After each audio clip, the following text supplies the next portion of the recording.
I think evolution definitely should be taught in schools. I think there's different ways to view evolution, but as everyone can probably agree upon, everything evolves. We evolve as communities that build ourselves from scratch, and Nevada's a good example of that, that we've evolved from a very small community to something much, much bigger and much more successful. So I think evolution can be taught in many different ways. It doesn't necessarily have to be about people and how people have evolved, but it can also be about communities as well.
I believe that evolution should be mentioned in school. The thing is, it's all about what you believe in, and it shouldn't be pushed on you. But again, you should be knowledgeable about it. I guess just different options, because growing up in a family, you learn to live off of those values and morals. And if you don't have other options to believe in, that's what you're gonna go by for the rest of your life.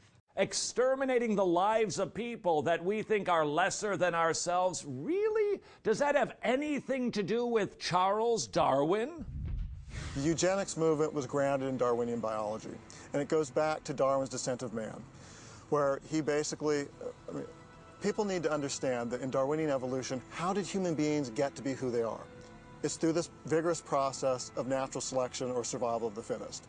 Nature methodically kills off the physically disabled, the mentally disabled, the sick, the poor, and again, so there are whole classes of people that if you were just in a state of nature, you'd be killed off by natural selection. According to Darwin, that's how human beings became the crown of creation, through this really blind, impersonal, bloody process of killing off the unfit in evolutionary terms.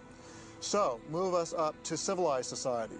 Darwin was really frightened and sounded the alarm that civilized society does their best to maintain those people who would have been killed off in nature.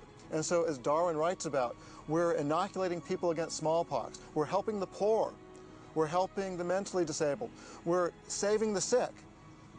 And all this has basically the conclusion of this is that, well, we're saving all these people who nature would kill off. And so if we kept doing this, according to Darwin, we were going to destroy the human race. Fancy that. By the way, What Hath Darwin Wrought was shot in Stockton, California at an insane asylum. This is the monument to the morons and imbeciles, their words, that were not only housed, but sterilized there. That was the 20th century. Yes, I do. I think it should be. I grew up Catholic, so that's a great question if evolution should be taught in schools. But I think it's important that you understand all perspectives before making up your own decision. And I did learn from my priest growing up that evolution does not go against the Catholic faith. And Pope John Paul II did accept the idea of evolution into your Catholic practice as well.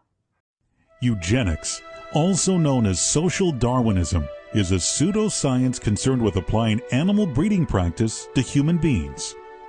Seeking to create the perfect human, Nazi Germany paid some families to have children, while others were sterilized.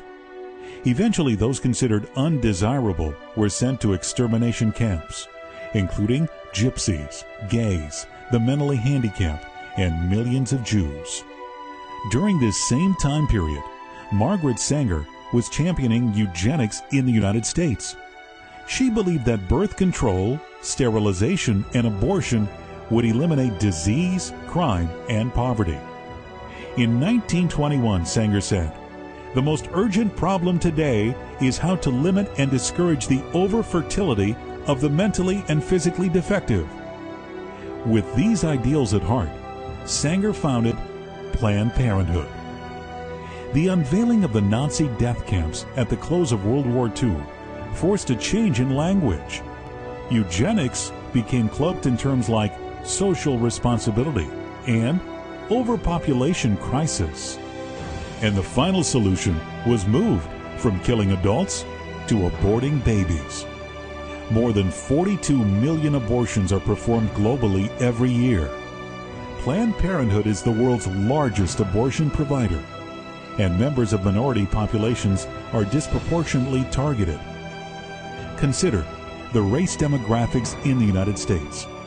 While rates of unplanned pregnancies are identical in each group, abortion rates are 5 times higher among non-white women.